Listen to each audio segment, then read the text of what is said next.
করছো মাইরি? আরে ধুর মিয়া, চুপ কর। এরা চামচা নয়, এরা হলো আমার সোনার টুকরো দুই বউ। দুই বউ? সর্বনাশ!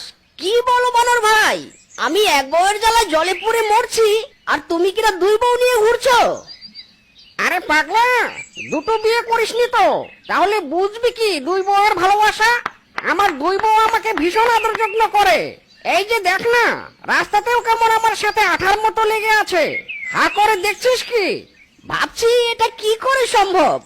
আরে সবই সম্ভব। শোন, তোকে আমি একটা বুদ্ধি দেই, তুই আরেকটা বিয়ে কর। দ্বিতীয় বউ এলে তোর বউ এমনি লাইনে আসবে। শোনো বউয়েরা আমার, চলো। মাইরি, তাহলে তো আরেকটা বিয়ে করতেই হচ্ছে। এই যে ভাই, এবার বউয়ের কাহিনী থামান, তাড়াতাড়ি চলুন, আপনার রিক্সায় উঠে আমার দেরি হয়ে গেল। সরি ভাই, মিস্টেক।